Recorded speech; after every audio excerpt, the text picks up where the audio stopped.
on a toujours essayé de rentrer encore une fois, dans les conversations, dans les moments de vie. En fait, je dis toujours aux équipes, passez du temps à la machine à café et écoutez les conversations. De quoi parlent les gens ? Donc, ils parlent des élections, des JO, de Koh-Lanta, du nouvel influenceur. Trouvons des idées autour de ces conversations et essayons ensuite de mettre la proposition de valeur de la marque autour de ces conversations et pas l'inverse. Parce qu'en fait, sinon, vous arrivez avec vos gros sabots, mais sauf que tu ne te lèves pas le matin en disant « Tiens, je vais révolutionner les avantages salariés, si je changeais tout dans ma boîte, t'as déjà assez de problèmes. » Aujourd'hui, je le dis souvent, mais il y a quand même un tiers de la population qui n'a pas accès à Internet. C'est 3 milliards de personnes. C'est énorme, mais évidemment, s'il faut aller dans la boutique X ou Y qui est à 500 km de chez soi, c'est pas possible. Là, justement, on va pouvoir essayer petit à petit de réduire cette fracture numérique puisque grâce au digital, n'importe qui pourra demain prendre son forfait téléphonie en un clic depuis son téléphone. Parce que la communauté est clé, parce que l'entraide nous possède, on a décidé de mettre en lumière tous ces visionnaires. Bienvenue dans le podcast Build a City for Good de Daphni. Bonjour à tous, ravi de vous retrouver pour ce nouvel épisode du podcast de Daphni. Avec moi pour enregistrer ce nouvel épisode aujourd'hui, Pierre-Éric Lebovici. Bonjour Pierre-Éric. Salut Aurélie. Pierre-Éric est le cofondateur et partenaire chez Daphni. Aujourd'hui on reçoit, attention, roulement de tambour, la best des bestes du marketing et du branding, celle qui a réussi à faire d'une marque incontournable de la tech une référence. Ces OP de com qui ont cartonné, on ne les compte plus. On s'est tous beaucoup inspirés de ce qu'ils ont fait, ce qu'elle a fait avec son équipe. Et c'est d'autant plus fort qu'elle a réussi à créer une marque hyper forte d'une boîte B2B en adoptant les codes de la com B2C. Bref, c'est bien Anne-Carole Cohen, alias Anka pour les intimes, l'ex-CMO de Swile que nous avons invitée sur notre podcast aujourd'hui. Salut Anka. Salut Aurélie, salut Pelle. Salut Anka. Ça y est, c'est déjà Anka pour tout le monde. Car figurez-vous que Anne-Carole a sauté dans le grand bain de l'entrepreneuriat il y a quelques mois avec 3 cofondateurs, Eduardo, Jérémy et Mehdi. Daphni n'est bien entendu pas passée à côté de cette pépite qui se nomme Colette. On va en parler bien entendu, mais avant cela, on a quelques petites questions, Anka. Qui es-tu ? D'où viens-tu ? Quelle est ton œuvre ? Qui suis-je ? Comment es-tu devenue celle que tu es aujourd'hui ? Voilà. Beaucoup de questions. Alors déjà, je m'appelle Anne-Carole Cohen et non pas Cohen. Donc voilà, ce sera la première news. C'est alsacien, figure-toi, Cohen. Il y a un tréma sur le haut. Voilà. Alors je te rassure, 90% pensent que je m'appelle Cohen, donc je ne t'en voudrais pas, Aurélie. Ça, c'est le premier. Parfait. Tu vois, je ne savais même pas Cohen. Voilà. Mais t'as vu sur mes notes, non, tu vois pas, mais j'ai pas mis l'accent, ça doit être pour ça que... Exactement. C'est un tréma sur le O et non pas sur le E. Voilà. Donc, je m'appelle Anne-Carole Cohen, c'est alsacien. J'ai grandi en région parisienne, famille de médecins, des parents qui m'ont transmis le sens du devoir et avec des grandes valeurs humanistes. Je suis fille unique jusqu'à l'âge de 10 ans où je deviens l'aînée d'une famille recomposée de 3. Donc c'est toujours marrant parce que les familles recomposées dans les années 90, c'est un bon vieux POC. Donc personne ne sait vraiment ce que c'est. Je me souviens du photographe de l'école qui nous disait « Ah mais c'est incroyable, vous vous ressemblez, quelle famille unie !» Oui, pendant 10 ou 15 minutes. Bon, la réalité était tout autre. Mais du coup, voilà, une enfance très heureuse avec quand même un parcours plus fille de la ville que des champs. Donc une seule envie, aller à Paris à mes 18 ans, faire Dauphine. Je m'étais mis ça en tête. J'ai fait Dauphine. J'ai pris notamment, je me souviens, des cours d'entrepreneuriat avec Jean-Louis Constanza, que vous connaissez peut-être, qui à l'époque avait monté Télé 2, déjà dans la téléphonie mobile. Il y avait peu de cours d'entrepreneuriat à l'époque. Je parle de ça en 2002-2003. Et voilà, ça m'a sûrement donné le goût de monter des aventures from scratch depuis cette époque. Et donc après Dauphine, Tu passes par énergie, tu fais quoi? Qu'est-ce qui te... Alors, comment tu arrives là-bas? Après Dauphine, en fait, depuis toute petite, je suis quand même assez passionnée par la publicité et par la capacité des marques justement à faire passer des émotions auprès de leurs consommateurs et réussir vraiment à influencer les comportements. Et donc, je me mange du culture pub le matin, le midi, le soir, le week-end, la nuit. Et donc, je voulais absolument bosser dans la publicité. Et donc, j'arrive dans le groupe Énergie, qui est, pour le rappel, un des derniers groupes médias à être 100% détenu par une seule famille, enfin un seul homme, qui est Jean-Paul Boctrou, donc déjà un grand entrepreneur à l'époque.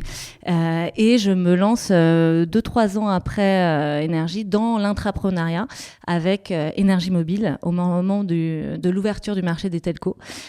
Donc c'est là où on voit arriver ce qu'on a appelé les MVNO, donc les opérateurs virtuels, qui permettent justement de bousculer tout ce qui se passait à l'époque sur la téléphonie mobile. Souvenons-nous, les forfaits valaient entre 50 et 70 €, l'illimité n'existait pas, Free n'était pas encore là, l'iPhone encore moins. On faisait des campagnes marketing sur quelque chose qui s'appelait le WAP. Je vais passer vraiment pour la vieille de la vieille, mais du coup très très intéressant de pouvoir avoir justement la capacité de monter ça de zéro. Énergie Mobile, c'était une joint venture entre Énergie et Crédit Mutuel, donc la capacité d'avoir justement les ressources d'un grand groupe bancaire. Avec justement l'état d'esprit très entrepreneurial venu d'Énergie. Est-ce que c'est toi qui est à l'origine de Hit Music Only? Malheureusement non, parce que je suis arrivée bien après. Donc Hit Music Only, je pense que ça date 80-81, donc je venais de naître, donc malheureusement non. Mais donc ça, c'était la marque Énergie. Et ils l'ont jamais changé, ça. Ils l'ont jamais changé. Une grosse une cohérence très forte sur les valeurs de communication depuis le départ, et toujours la capacité justement, je pense que j'ai appris ça au tout début, cette capacité à créer des tendances avec des choses qui n'étaient pas connues, donc encore une fois être là où on les attendait pas. Ils ont réussi à créer, à aller chercher des animateurs phares que personne connaissait, alors que les autres radios prenaient les gens qui étaient connus. Donc voilà, comment prendre toujours le contre-pied pour essayer de faire venir les auditeurs, là en l'occurrence à soi, et donc du coup cette volonté de faire beaucoup avec très peu, parce que je ne pense pas trahir de secret en disant que Jean-Paul Boctrou est connu pour être assez près de ses sous, et donc ça nous a appris à justement aller chercher cette créativité, à bien l'investir, parce que finalement quand on n'a pas beaucoup d'argent, on se creuse un peu plus les méninges pour essayer de faire des trucs complètement dingues, et Énergie l'a montré, Énergie Mobile après avec. J'ai passé plus d'une dizaine d'années chez Énergie Mobile à construire toute l'histoire de 0 client à 1 million, 5 millions. C'est une boîte qui finit à plus de 500 millions d'EBITDA. Donc, c'était un très beau succès qui a été revendu à Bouygues Télécom. Donc, belle aventure aussi intrapreneuriale pour le coup à l'époque. Et tu avais quel rôle au sein d'Énergie à l'époque ? Alors, je suis arrivée vraiment au tout début pour construire la marque. D'ailleurs, on avait lancé la marque avec tout le design, et puis 2 jours avant de sortir, on s'aperçoit que Virgin Mobile a sorti 2 jours avant nous, exactement avec le même design. Et là, tu te dis, bon, qu'est-ce qu'on fait ? Donc évidemment, obligé de tout mettre à la poubelle, de tout recommencer. Mais voilà, c'est là où on se challenge, on trouve on trouve des solutions, et donc j'étais en charge de toute la partie communication, partenariat, et puis ensuite on a diversifié beaucoup les marques. Donc après j'ai pris toute la partie e-commerce, trade marketing, responsable de toute la force de vente. Et qu'est-ce que tu retiens en dehors de la frugalité, de Boctrou et l'agilité que nécessite ce type de situation là de ton expérience chez Énergie ? Je retiens le besoin vraiment de déjà bien structurer ses équipes, parce que on s'attaquait quand même à un gros marché. On avait en face de nous des mastodontes, et on l'a vu quand Free est arrivé. Justement, quand tu réfléchis bien ta proposition de valeur et que tu arrives à avoir la bonne structuration d'équipe, tu arrives à faire quand même beaucoup de choses. Donc, on a passé beaucoup de temps justement à réfléchir comment se positionner et comment en interne réussir la bonne organisation pour faire en sorte que ça fonctionne. Parce qu'à l'époque, on avait vraiment une dichotomie entre toute la partie marketing brand et marketing perf. Aujourd'hui, maintenant, on veut relier les deux, mais à l'époque, c'était vraiment des organisations très différenciées. Et donc, on s'est toujours attaché à justement faire en sorte d'aller chercher beaucoup de cohérence dans la marque, dans le discours, pour justement aller séduire cette nouvelle cible qui n'avait pas l'habitude encore d'avoir cette nouvelle promesse par les opérateurs. Et donc, attends, cette transition, tu dis qu'il fallait faire avec peu, casser les codes et aller chercher les clients ailleurs, enfin là où on vous attendait pas. Donc, c'est Swile, l'expérience d'après. Alors non, c'est pas Swile l'expérience d'après. Swile est arrivé bien plus tard. En fait, après 10 ans en téléphonie, c'est génial l'entrepreneuriat, mais on se bat quand même avec des gros mastodontes. Donc en fait, faire bouger le marché, ça reste compliqué. À l'époque, les MVNO avaient à peu près 10% de part de marché. C'est bien, mais bon, il fallait pour le coup beaucoup d'argent pour faire face à eux. Et puis surtout, il y avait beaucoup d'investissements. On n'était pas propriétaire, on n'avait pas notre propre réseau téléphonie. Donc, il y avait quand même pas mal de difficultés. Donc, j'avais envie de repartir dans une aventure du début. Et c'est là, on se parle de 2014, 2015, l'arrivée des VTC en France, Uber notamment, et d'un acteur français qui s'appelait Chauffeur Privé. Ah oui. Et donc là, vous vous souvenez tous de nos galères de taxi, on s'en souvient pas, mais en fait, passé minuit, on pouvait plus trouver un taxi, c'était l'enfer, les mecs voulaient pas nous emmener parce qu'ils avaient dépassé le périph', enfin c'était quand même une expérience déplorable. Et donc du coup, là un jour, je me suis dit tiens, je vais envoyer un petit message LinkedIn au fondateur de Chauffeur Privé, Yann Ascouet, à l'époque, pour lui dire j'ai plein d'idées, franchement le service ça peut être canon, j'aimerais t'en parler pour construire une belle proposition de valeur et remettre le client au centre de toute l'expérience. Et c'est là que l'aventure a commencé. 3 ans de chauffeur privé, il n'y avait pas d'équipe marketing, j'ai construit l'équipe marketing et puis on a commencé à se dire comment se différencier dans un marché qui était un marché de commodité, parce que finalement tu déplaçais les gens d'un point A à un point B. Uber faisait exactement la même chose. Donc, encore une fois, comment trouver le bon angle de communication pour réussir à créer cette connivence avec la cible. Tu étais la reine des nouveaux usages. Et après Swile alors, après Chauffeur Privé, un petit coup de frichti quand même. On va y arriver, quoi. Voilà, quand même pareil, nouveaux usages. Alors ça, c'était très compliqué parce que c'est une triangulaire entre la restauration, la distribution et la logistique. On sait ce que ça a donné, mais c'était un modèle très compliqué. Et ensuite, Swile, avec justement mes premiers pas dans le B2B. Ouais. Donc, je raconte souvent que quand Loïc Soubéran est venu me chercher, je lui ai dit « Je pense que tu t'es trompé de personne parce que je ne connais pas le B2B. J'ai pas d'appétence particulière avec ce marché. » Il m'a dit « C'est exactement pour ça que je t'appelle aujourd'hui. Je veux utiliser ces codes du B2C pour vraiment disrupter complètement le monde du B2B. » Et c'est ce qu'on s'est attaché à faire pendant 5 ans.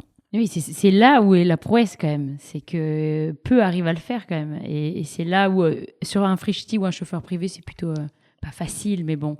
Mais sur du B2B, et se démarquer et faire ce que vous avez fait, c'est quand même très, très fort, quoi. Je pense que c'est surtout, en fait, c'est comme tout, c'est quand on n'imagine pas qu'on peut faire certaines choses qu'on se dit que c'est pas possible. Et puis finalement, après, beaucoup ont emboîté le pas et beaucoup de communicants sont également très forts et réussissent à faire plein de belles campagnes en B2B. Mais c'est vrai qu'il fallait dépasser le step de, en fait, je parle à des décideurs, donc il faut forcément des communications très formatées, dans des canaux de communication très ciblés. Non, en fait, on est tous consommateurs, qu'on achète du B2B et donc, c'est-à-dire que B2C, quoi. Les clients finaux, parce que c'est plus un modèle B2B2C, étaient tes prescripteurs. Exactement. Au sein des corporates. Exactement. Et c'est ça qui est intéressant, c'est en fait le pouvoir d'ambassadeur des end-users sur justement les décideurs. Comment on apprend le métier de marketeur? Comment on est créatif comme ça et on a autant d'idées et Je me suis jamais vraiment posé la question. Je pense que... Faut aimer le client. Ouais, alors ça c'est sûr. Il faut aimer le Faut client. aimer le service ou pas? Ouais. Oui, il faut se mettre tout le temps à la place du client, ça c'est sûr. Je passe mon temps à essayer d'accompagner le maximum de marques en leur disant ne parlez pas de votre produit, pensez vraiment au client. Et en fait, ça paraît évident, tout le monde dit oui, mais regardez, 90% des publicités ne parlent que du produit, jamais du bénéfice client. Enfin, rarement du bénéfice client. Et en fait, dès lors qu'on arrive à justement rentrer dans ce bénéfice, ensuite, il y a une mémorisation, tout un tas de choses émotionnelles qui se passent qui font que ton impact est démultiplié. Alors, parle-nous de use case, là. Le bénéfice client et la baseline d'un énergie mobile, Frishti, Swile, chauffeur privé. Et puis, il va vraiment falloir qu'on parle de Colette. Ouais. Mais ça va, on est bien. Mais sur, tu vois, sur Énergie Mobile, c'est marrant, il y a encore des gens qui me disent « Ah, t'as bossé chez Énergie Mobile, mais je me souviens de cette pub incroyable avec ce petit gars au milieu d'un parking et qui arrive et qui dit « Mais je peux pas aller à la soirée parce que mon portable, il fait pas mail. » Et donc, tu vois, c'était un truc vraiment ancré dans les usages. Évidemment, aujourd'hui, plus personne ne pense avoir un téléphone qui fait plus mail. Mais à l'époque, c'était vraiment un nouveau truc. Et en fait, rentrer dans la vraie vie et réussir à rentrer dans les conversations, c'est ça qui fait que ça débloque plein de choses. Et je te parle je sais pas, c'était il y a 10 ou 15 ans. On m'en parle encore aujourd'hui, alors que il y a des pubs, on est exposé à 2000 publicités par jour, c'est énorme. Et même Swile, t'as plein d'exemples que t'as créés avec les équipes là, où t'as créé de l'émotion, où t'as réussi à catcher l'attention Oui, et parce que souvent, on a toujours essayé de rentrer encore une fois, dans les conversations, dans les moments de vie. En fait, je dis toujours aux équipes, passez du temps à la machine à café et écoutez les conversations. De quoi parlent les gens? Donc, ils parlent des élections, des JO, de Koh-Lanta, du nouvel influenceur. Trouvons des idées autour de ces conversations et essayons ensuite de mettre la proposition de valeur de la marque autour de ces conversations et pas l'inverse. Parce qu'en fait, sinon, vous arrivez avec vos gros sabots mais sauf que tu ne te lèves pas le matin en te disant « Tiens, je vais révolutionner les avantages salariés. Si je changeais tout dans ma boîte, t'as déjà assez de problèmes. » Alors que si tu vois justement réussi à mettre ce lien de connexion avec ce qui fait ta vie de tous les jours, en fait, t'arrives à un dîner, t'as envie d'en parler. Et c'est ça qui est le plus important, c'est créer des conversations autour de ta marque. Et quand tu arrives le soir, tu as envie de parler de tout, sauf du détail technique du produit quand tu as bastonné à la télévision. C'est un cours que je reçois. Tu me regardes la belle image. Non, c'était pour essayer de faire la transition vers Colette. Et puis comme ça, après, on reviendra vers qui tu es et puis ce qui t'a inspiré. Donc, il y a 3 mois, à peu près, enfin un peu plus, mais officiellement, il y a 6 mois déjà, ça passe vite. Hein. Exactement, on l'a annoncé peut-être il y a 3 mois. Mais il y a 6 mois déjà, vous lancez Colette. Et tu passes du côté obscur, du côté fondatrice. Comment ça se passe et qu'est-ce qui t'a poussé à y aller et à créer du coup Colette avec Eduardo, je répète, Jérémy et Mehdi qu'on salue. Alors c'est une très bonne question. Je pense que c'est la suite logique en fait de toutes ces expériences où je me suis toujours considérée comme le copilote des fondateurs, capacité en fait à accompagner la vision des entrepreneurs et à essayer de l'exécuter au mieux. Et donc en fait, j'en parlais avec un journaliste récemment qui disait est-ce que justement avoir été à l'école de ces startups qui sont devenues scale-up, licorne, etc. a été un avantage? Évidemment. Ça a été vraiment une formation accélérée de pouvoir être au quotidien auprès de ces entrepreneurs qui ont aussi fait des erreurs et ont eu beaucoup d'apprentissage, mais justement, on a passé beaucoup de temps à apprendre. Chez Swile, quand je suis arrivée, on était 50, je suis partie, on était plus de 1000. Tout ça en 5 ans, donc c'est une croissance fulgurante. Donc de l'extérieur, tout le monde dit c'est génial, c'est incroyable. La vérité est quand même tout autre à l'intérieur parce que c'est difficile d'onboarder 200 personnes par an. Et donc forcément, on prend des murs, on tombe, on se relève. Mais donc du coup, ça m'a appris beaucoup de choses sur justement ce que je ferais si je devais commencer une nouvelle aventure. Et c'est vrai que je pense que tout entrepreneur a envie de repartir d'une clean sheet. Donc évidemment, on va faire aussi beaucoup d'erreurs, mais c'est vrai que ces 20 dernières années m'ont appris, je pense, beaucoup de choses pour pouvoir avoir les armes pour faire cette nouvelle aventure Colette. Et on l'a fait à 4 avec 4 personnes expérimentées, et c'est sûr qu'on a l'impression de gagner quand même beaucoup de temps, notamment grâce à un réseau, grâce à des réflexes qu'on a, grâce à des priorisations, grâce à un focus beaucoup plus fort que si on l'avait fait il y a plusieurs années. Et donc, qu'est-ce que c'est Colette ? Parce qu'on ne l'a même pas dit depuis 15 minutes. C'est vrai. Alors, déjà, Colette, c'est l'anagramme de telco. Donc, on revient, la boucle est bouclée. Et donc, on a envie de, justement, remettre les télécoms à l'endroit, on va dire, repenser complètement l'expérience client. Et essayer justement de faciliter l'accès à Internet à tout le monde, partout dans le monde, rendre ce service accessible, abordable, responsable. Et c'est vrai que les télécoms sont peut-être un des derniers marchés à pas avoir été encore vraiment bousculés. Et ça, c'est possible notamment grâce à une technologie qui s'appelle la eSIM. Alors, on a l'impression que c'est nouveau, mais finalement, ça, si je ne dis pas de bêtises, ça doit dater de 2016-2017. Mais en fait, les téléphones n'étaient pas compatibles. Aujourd'hui, c'est le cas. Et donc, du coup, ça ouvre le champ des possibles de manière très importante parce que ça repense complètement la distribution. En fait, on passe d'un monde où vous devez investir des milliards sur le réseau télécom, en distribution, il faut fabriquer les SIM, il faut les distribuer, il faut avoir des points de vente, des milliers de points de vente partout, à un monde où, en fait, il n'y a plus de frontières et donc, du coup, tout est digitalisé. On peut justement faire des partenariats avec des opérateurs et c'est ça qui m'a fait tilt en fait en me disant on va être en capacité d'aller élargir l'accès à Internet. Aujourd'hui, je le dis souvent, mais il y a quand même un tiers de la population qui n'a pas accès à Internet. C'est 3 milliards de personnes. C'est énorme, mais évidemment, s'il faut aller dans la boutique X ou Y qui est à 500 km de chez soi, c'est pas possible. Là, justement, on va pouvoir essayer petit à petit de réduire cette fracture numérique puisque grâce au digital, on peut, n'importe qui pourra demain prendre son forfait téléphonie en un clic depuis son téléphone. Donc, ce qui est le cas aujourd'hui, vous allez sur KOLET. Voilà.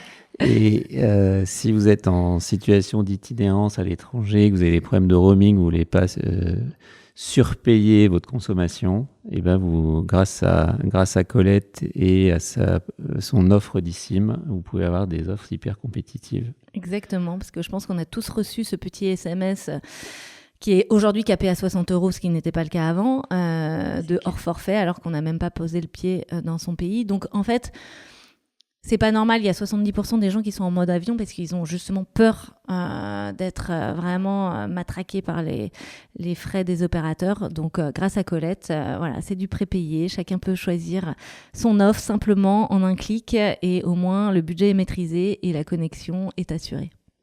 Qu'est-ce que, Pierre-Éric, toi qui es au bord de Colette, aux côtés de Anka et ses cofondateurs, qu'est-ce qui, vous, quand vous vous êtes rencontrés, je pense que tu connaissais déjà partie de l'équipe, mais qu'est-ce qui a fait que Daphni a avancé et a collaboré avec Colette ? Il y a plein d'éléments. Il y a une question de timing. Enfin, dans notre métier, il y a des sujets un peu clés qui sont à la fois liés à la taille de marché et au timing. Et là, c'est probablement, comme tu le disais tout à l'heure, il y a eu plusieurs phases dans le monde des télécoms. D'abord la dérégulation, et puis l'avènement du mobile, puis du câble, du haut débit, de la DSL.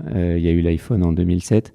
Et finalement, c'est un marché qui a connu assez peu d'innovation depuis 2000-2007, ce qui est quand même assez préhistorique dans notre industrie.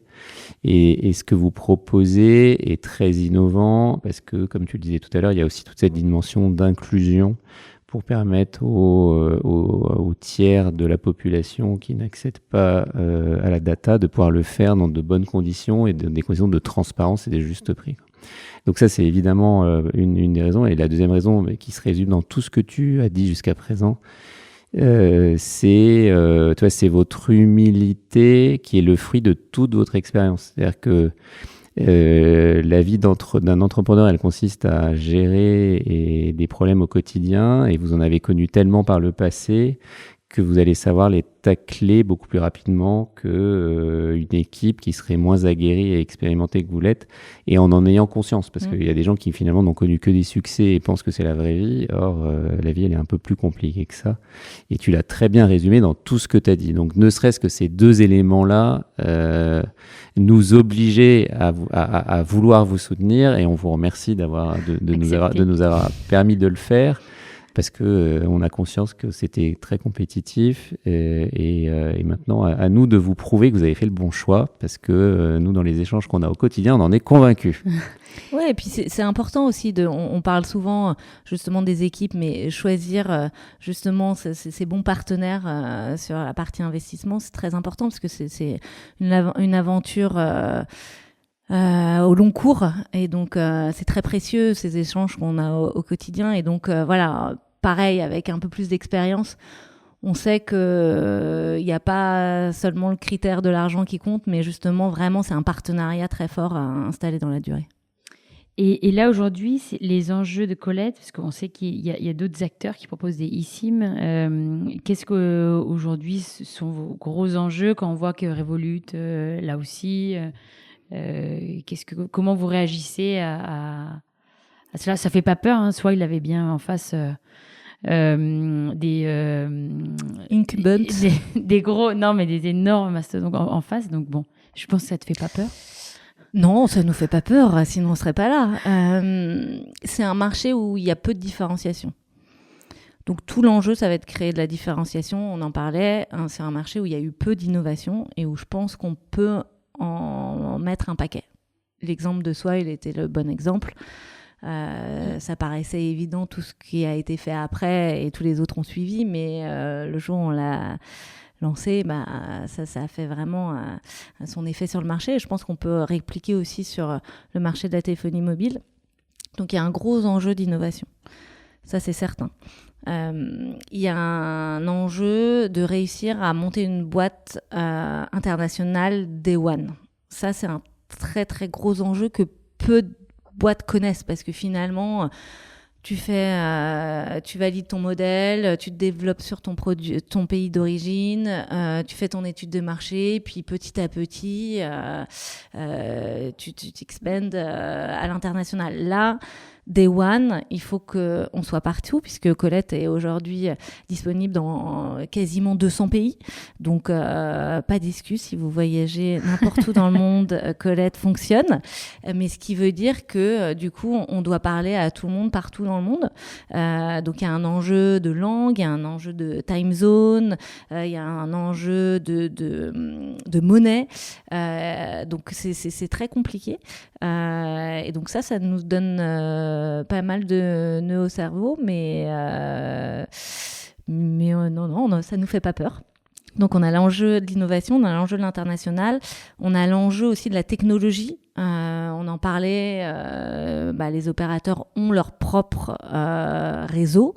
Voilà, jusqu'à quel niveau on va pour pouvoir justement aller chercher ces innovations. Donc c'est des innovations qui peuvent valoir cher. Donc encore une fois, il faut faire les bons choix et rester vraiment focus pour éviter d'aller dans la mauvaise direction. Et c'est un marché qui est extrêmement atomisé, qui va se concentrer exactement comme les MVNO. Hein. Je ne sais pas si vous vous souvenez à l'époque, mais il y avait vraiment un MVNO par jour, juste en France, qui se lançait. Donc tout le monde pouvait faire de la téléphonie mobile. Et aujourd'hui, il n'y a pas beaucoup de barrières à l'entrée. Donc c'est pour ça que cette innovation et ces choix technologiques seront très importants.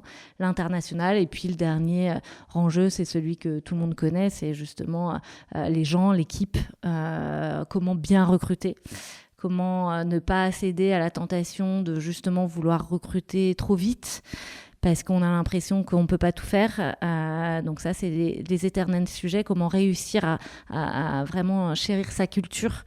Je suis très attachée sur ce sujet-là. On a passé beaucoup de temps déjà justement essayer de construire les bases d'une culture qui va nous permettre, j'espère, de grandir sereinement, parce que c'est tout l'enjeu. C'est comment réussir à grandir bien, de manière durable pour les prochaines années. Parce qu'on a 2 quotes que tu adores. Hein. C'est « Talent wins games, but teamwork wins championships ». Et la deuxième d'Anka, c'est « Hire for attitude, train for skill ». Oui, je pense qu'on a vraiment... Il y a eu un gros shift, en fait. Avant, on recrutait vraiment uniquement pour les hard skills. On regardait vraiment qu'est-ce que vous avez fait avant, le CV, les écoles. Je crois que c'est vraiment très, très français. Qu'est-ce que tu as fait comme école aux US? Les gens ne se posent pas cette question, en fait. Et donc, on se rend compte que... voilà, en effet, on peut pas. Une équipe, c'est pas une équipe qui est faite que de champions. C'est vraiment une équipe qui est championne de par la diversité des talents et des profils. Et donc, ça, je pense qu'il faut qu'on investisse beaucoup de temps pour justement former les managers à faire grandir les équipes, parce que c'est vraiment cette complémentarité qui fera qu'on est plus performant. Et on sait tous que, en fait, le gros enjeu, alors évidemment l'idée c'est bien, mais l'exécution c'est encore mieux. Et donc pour une bonne exécution, on a besoin de cette équipe solide en place. Et là, c'est quoi les postes ouverts que vous recherchez? Est-ce qu'il y a des messages ou si des gens nous écoutent et sont tombés amoureux de Colette comme on a beaucoup évidemment, on va aller chercher. On a une singularité qui est que on croit au B2B2C, c'est-à-dire qu'on va aller faire des partenariats avec tous les acteurs du monde du voyage pour vraiment s'intégrer dans les flows et pour éviter justement la course au GRP sur la partie B2C grand public. Donc on veut pas se battre sur les Facebook, Instagram, TikTok, parce qu'en fait c'est trop d'argent perdu de manière non ciblée.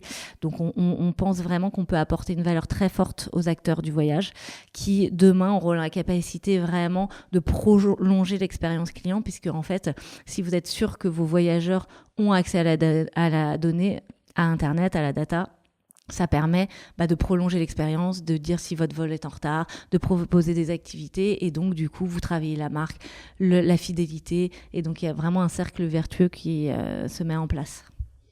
Donc du coup, j'ai pas répondu à ta question. Non, mais en tout cas, les acteurs du voyage, n'hésitez pas à vous rapprocher d'Anka. Voilà, exactement. Mais donc du coup, on cherche évidemment des sales pour nous accompagner, pour justement parler avec tous ces acteurs du voyage. Marketing aussi, parce que tous les sujets d'internationalisation sont très importants. La partie customer care, évidemment, on veut offrir la meilleure expérience client. C'est vraiment ça. On veut remettre le client au centre de l'expérience. Et en fait, on veut sortir d'un marché qui est drivé aujourd'hui par le prix à un marché où justement vous allez être attaché à une expérience. Et donc du coup, c'est très important d'avoir confiance en cette marque qui va vous accompagner dans tous vos voyages. Et on a hâte de voir les premières pubs. Ouais. C'est clair. Voilà, moi aussi. Pour l'instant, on valide le produit, on est sûr que l'expérience est bonne, et ensuite. Et comme on parle de pub, comment tu vois le poids du marketing dans notre économie? Tu vois, est-ce qu'il y a encore un peu d'authenticité, ou est-ce que tout est drivé, ou beaucoup de choses sont drivées exclusivement par le marketing? Alors, tu as une partie de la réponse, et pour me dire non, c'est par l'offre et par l'usage et par la valeur ajoutée. Mais est-ce que tu as une autre réponse? Je pense qu'avant vraiment de lancer des actions marketing, il faut justement valider cette capacité de bouche à oreille et d'organique autour de ta marque.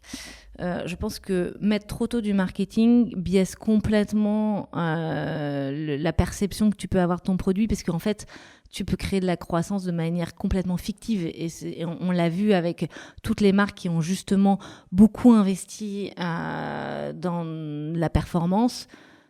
En fait, c'est facile de faire de la croissance. Et il y a toujours cette dichotomie avec, justement, parfois, les entrepreneurs qui veulent des résultats très court terme en disant « mais moi, j'ai pas besoin d'investir dans la marque parce que je sais que si je mets de l'argent, je mets X sur Google, je vais récupérer 2X ».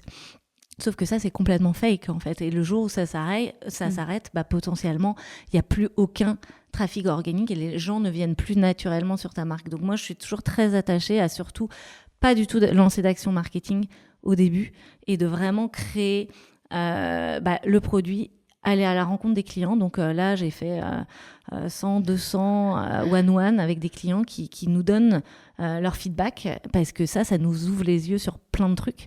Et une fois qu'on se rend compte que finalement, les gens ont envie d'en parler autour d'eux et que là, on a une petite feature de parrainage qui est normalement, tu gagnes quelque chose et l'autre reçoit. Là, t'as rien à gagner, mais les gens le font quand même de manière mécanique. Et donc, c'est là où ça nous donne les bons premiers signaux pour se dire, tiens, on touche quelque chose, il faut continuer. Et une fois qu'on aura atteint notre plafond, là, le marketing est intéressant pour aller ouvrir la couverture. Belle leçon de marketing. Ouais. Oui, on a pris des belles leçons. Tu donnes des cours ou pas? J'en ai donné. J'accompagne quelques boîtes parce que j'adore ça et que voilà, vraiment, ça peut faire la différence sur beaucoup de marques. Et la question est stupide et on la pose jamais, mais là on va la poser. T'as des défauts ou pas? J'ai plein de défauts, évidemment. J'ai plein de défauts. C'est encore une. On en a déjà eu une femme parfaite. On a eu Amandine de Souza, avec qui on a adoré échanger. Et maintenant, c'est Anne-Carole Keun. Non, c'est bien. Je l'ai bien dit. Ouais, tu l'as bien dit. Non, et comment tu gères? Attends, moi j'ai une dernière question parce qu'il nous reste à peu près 10 minutes, même pas. Comment tu gères maintenant que tu es entrepreneur, la vie de famille, la vie d'entrepreneur? C'est une question de femme, ça appelle? Tu peux même dire entrepreneuse, non? Entrepreneur, j'ai essayé de... J'aime pas entrepreneuse, moi. Comment tu fais? Est-ce que ça roule? Est-ce que tu cours toi aussi partout? Est-ce que tu peux rassurer les femmes Ouais, mais ça, en fait, ça n'a pas commencé le jour où j'étais entrepreneuse. J'ai cours depuis le day one, en fait, parce que j'aime ça.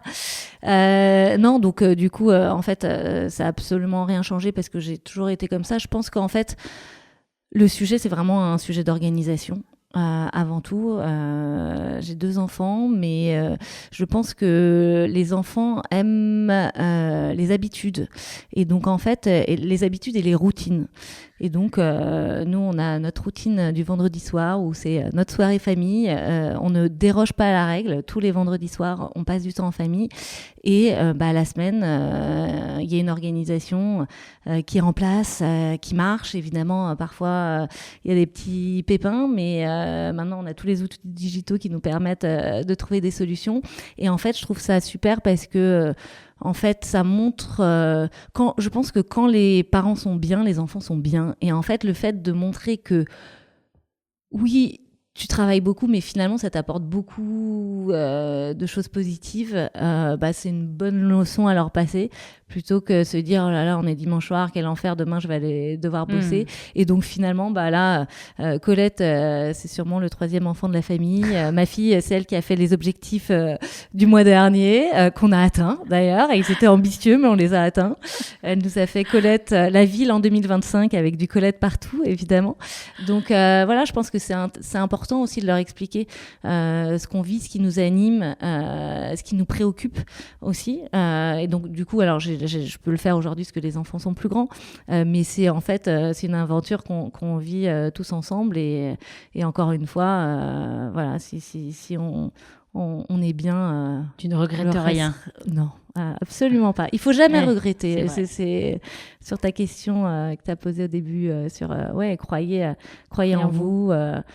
On est vraiment, je pense que tout le monde peut être maître de son destin et donc voilà, si ça marche pas, ça marche pas. On aura appris des choses, on sera marré, on aura eu des bons investisseurs, on aura eu beaux investisseurs.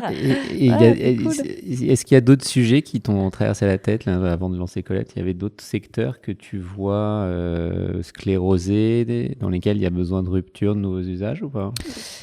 Alors, j'étais quand même très, très attachée encore à Swile, donc j'étais encore vraiment sur ce sujet d'expérience client, collaborateur, que je vais porter, j'espère aussi, dans l'aventure Colette. Donc, non, j'avais pas vraiment... En fait, c'est arrivé un peu inopinément. Je crois vraiment... je crois pas mal au timing et Aux en fait, rencontres. le bon moment, les bonnes personnes. On a passé beaucoup de temps tous les quatre à justement s'aligner sur ce qu'on voulait, parce que finalement, c'est avant tout une association qui comme un mariage, hein, on doit se mettre d'accord quand même sur beaucoup de choses. Et donc, c'est pour ça que tous les trimestres, on se fait au moins une journée de coaching ensemble, pour vraiment s'aligner sur les valeurs et ce qu'on veut construire. Mais donc, du coup, non, j'avais pas pris le temps de regarder les autres domaines d'activité qui pourraient être disruptés. Pelle, est-ce que tu as des questions de la fin? Une petite question. Non, mais donc tu parlais de rencontres. Est-ce qu'il y a des... Tu vois, tu parlais de Jean-Louis Constanza. Il y a d'autres rencontres qui t'ont inspiré? Et alors, il y a forcément beaucoup Ou de... des lectures, hein, c'est juste pour que les gens qui nous écoutent, tu vois, on se nourrit de tout ce qu'on entend, ce qu'on écoute. Est-ce que toi, il y a des... Ouais, un des... alors, c'est vraiment, pour le coup, c'est des lectures business, mais un bouquin qui nous a beaucoup aidé chez Swile, c'est un bouquin qui s'appelle Founders Mentality et qui, justement, explique comment éviter la crise de croissance. Et toutes les erreurs qu'on commet, en fait, finalement, là, on raconte plein de choses sur Colette. Pour l'instant, c'est assez facile au début. Les enjeux sont limités. Quand tu commences à atteindre série A, série B, c'est là où ça se complexifie beaucoup parce que justement, besoin de continuer à tirer cette croissance, à réussir à onboarder toutes les personnes. Et donc, ce livre rappelle vraiment comment faire en sorte de faire les bons choix pour éviter de scléroser complètement ton entreprise, notamment éviter les process, les couches qui s'accumulent, tout ce qui fait qu'en fait, après, tu n'es plus du tout capable de décider. Et donc, ça, je crois que c'est le plus gros mal de notre société, c'est la complexité. Et en fait, on est en train, qu'on le veuille ou non, plus on grossit, plus on met de la complexité au quotidien. Donc, comment réussir justement à sortir de ça ? Et il y a plein d'organisations différentes possibles. Au marketing, nous, on était organisés en squad, ce qui permettait en fait d'être en équipe courte avec chacun le même objectif. Parce qu'en fait, ce qui est le plus difficile, c'est quand tu as tous les gens de ton équipe qui se réveillent tous les matins avec un objectif différent.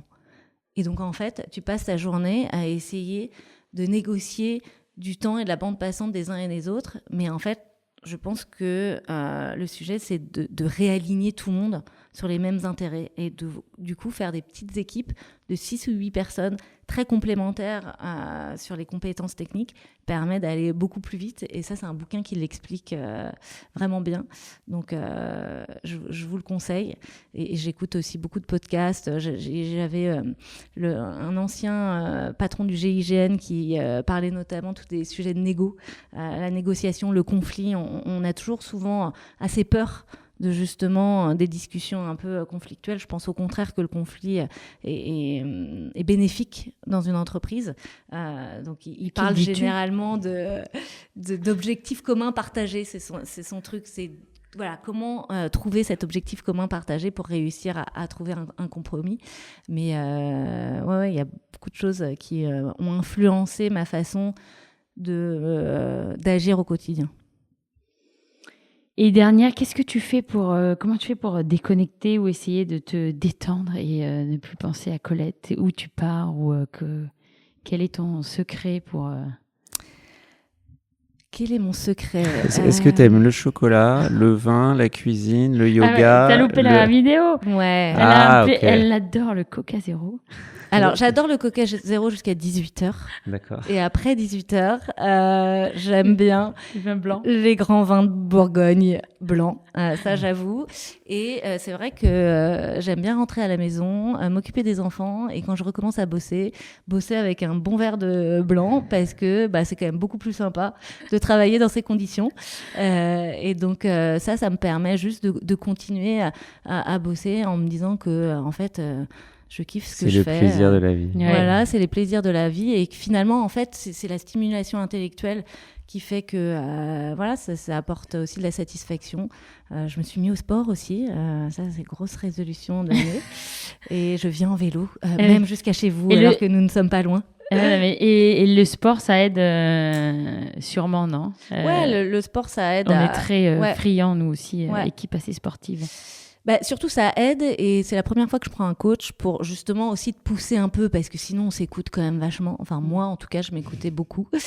Et donc là, ce qui est intéressant, c'est que voilà, tu vas te dépasser aussi un peu différemment dans ces moments-là. Et l'avantage de pouvoir gérer son planning, ça permet de se dégager des plages pour faire de la place à d'autres moments, moments de réflexion.